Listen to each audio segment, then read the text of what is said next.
So the next topic I want to talk about is this one I thought that was pretty interesting. So a quarter of millennials say that most of their debt is credit cards and not student loans. Now, for the sake of getting personal on here, just to get personal, because I have experience in this, that's why I'm like, yo, let me talk about this. I don't have student loans. Well, we don't have student loans, but man, credit card debt is a killer. I had student loans at one point, but I went to community college, so first of all, they were massively lower than regular colleges. And like I paid as I went kind of deal. So like they were done basically by the time I was done. Yes, yeah, I had that financial aid because my mom. So well, I had some financial aid too, so that helped. But I think, and this is gonna sound crazy because some people are gonna be like, "Oh my gosh, that's nothing." I think at the end of it, I maybe had like 10 grand in student loans. Yeah, that is nothing. Which is nothing compared to other people have schools. like hundreds of thousands. And to give you an idea, I went for 4 years.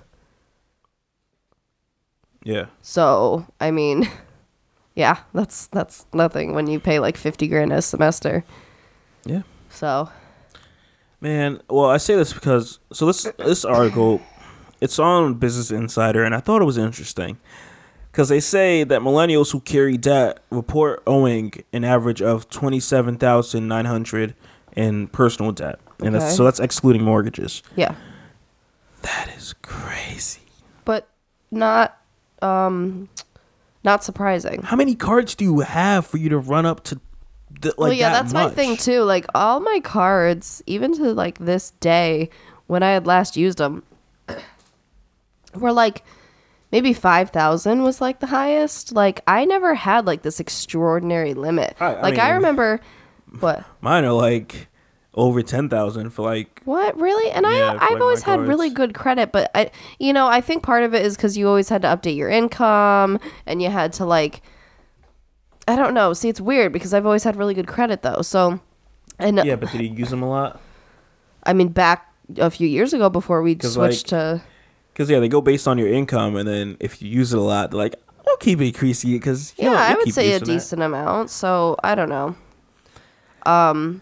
Versus like I know my parents like would have like $20,000 limits and stuff. Man. So I think when you get older, it increases. To be honest, as you know, I had a horrible issue with credit cards. Yep. And it comes from, it's not knowing money, but it's being able to like say I don't have the money now, but I want something really bad, and I'm willing to put it on an IOU essentially, because that's what a credit card is. It's me writing an IOU to the store or to I guess the credit card company and being like, yo, I'll pay you back, just not right now. Hit me back in a month with that, Well, yeah, and the problem is then it becomes a habit. Yeah, and that's became my issue because I'm like, I balled out. I was like, yo, let me get a PS4, let me get the Xbox, let me get the TV. Balled out twice. What I need you to do is not give out all my business out on the podcast. You know what? You've done the same, so we're going there. You just brought it up again earlier in this podcast, so we're going there. But it's tough, and like I've been, I guess, debt free.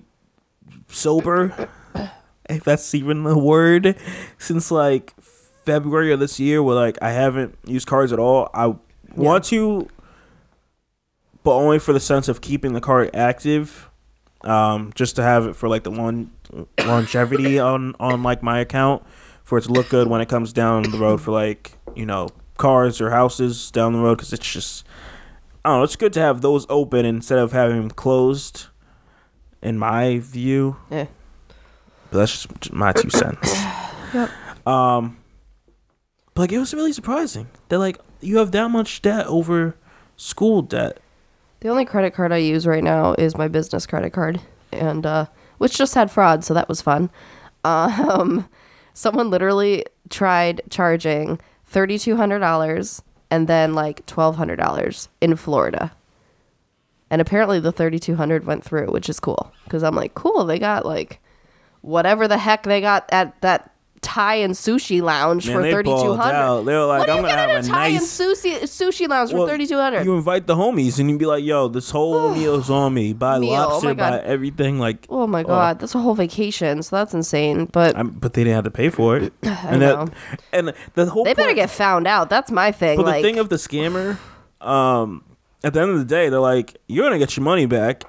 And you may have a slight headache dealing with the credit card company, but you're gonna get your money back. I'm gonna get a free meal or item or whatever. Right. Everything is good. But anyways, where I was going with this, the only credit card I use is my business one, and I pay it off every month, so it never accrues debt or interest. That's the way to do it if you can. See, I never when I credit people, so don't take our advice. You should probably see a credit professional. See, I hear like mixed things where it's like you should have like a balance rolling over, but you're still making like a minimum payment, like nothing crazy. Like I'm not saying you have like $10,000 and you're sitting there like throwing a little bit. I don't know. Month. My credit's really good, and I don't do that. I'm not saying that. So I'm not, but. I'm not saying it's not bad or good or whatever. Okay, I'm just saying. But I'm just saying, like, I feel like I've heard it where it's like they want you to carry on like a rolling debt where there's still something there and you're making a payment to. Of course they say that because they want interest. Oh, yeah, that's true. Hello. They want their money. Man. They're not making money off you if you're not in debt. Yeah, it's just, it's so tough because it's such a system because it's like, you need the card to gain credit so you can buy a car or so you can get a house. And it's like, it's such a pain. And it's funny you mentioned this because you mentioned this, I think, earlier this week or last week where you're like, oh, the good thing about, what do you call it? Like health bills or emergency bills or something like that? Yeah, like the hospital. Yeah, they don't have like a due date. But I learned in a video with the Breakfast Club I was watching earlier today, they like...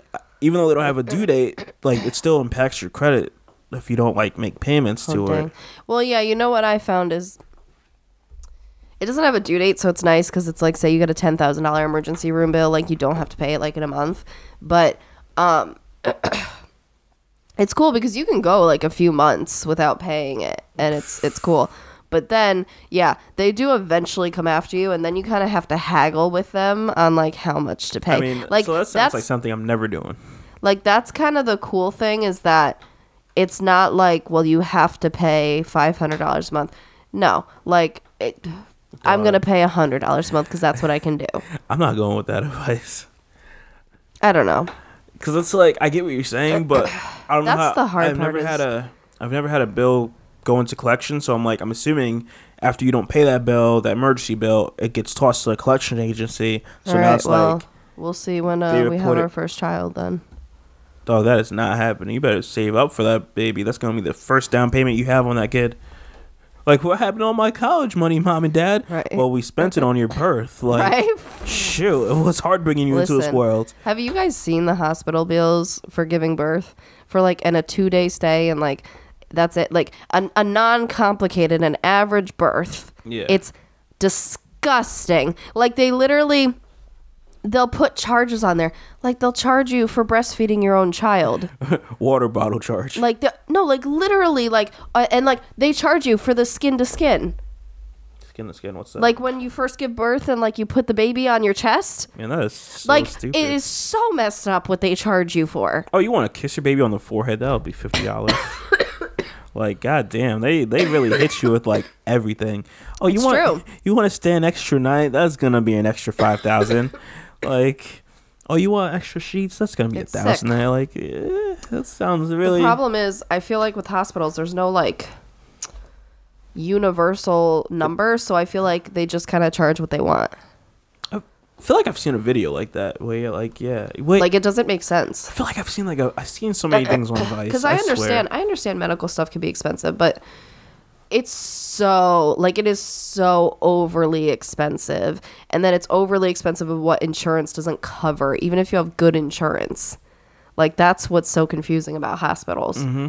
But yeah. Anyways, back to the credit card debt. I feel like that kind of ties in is medical bills, because I know a lot of people who a lot of credit card debt would be medical because it adds up. Whether it's doctor's visits, prescriptions, whatever it could be. That stuff's expensive. That's why you should take care of yourself. Because if you think about it real quick, we eat all this bad, like, processed food and everything. But it's like, dog, either you're going to pay for it now or you're going to pay for it later. It's like, which one do you want? That's what I'm saying. So it's like, you might as well just eat healthy now instead of going to the doctor's later or going to the emergency room for eating, like, all this bad processed food or something. Yeah, that's why I spend more now on food and supplements and doctor and all that stuff, because ultimately it'll be better than the other way I was doing. Yeah. So. Because it's not helping yourself when you go into the doctor and you're getting, like, prescribed all these pills. So it's like, hey, pop clearly, this, pop all my poor flora, like, it's gone. No one's ever said, hey, you eat too many carrots, you're gonna be, like, you know, losing your kidney or something. You're gonna turn orange. Like, shoot, I don't know. Yep. Yeah, we can pause. Cool. I literally had to spit up before and I had to swallow it. Like, sounds like a normal day. No, that's not good. You have to get it out. I've been doing it since I was a kid. My doctor says it's better to get it out. I can give a fuck. The doctor's gonna say whatever they want. I'm living proof. I'm alive. You're living proof that your gut flora is not all dead. Okay, so shut up. Okay. Mister, haven't been on a million antibiotics and steroids, so.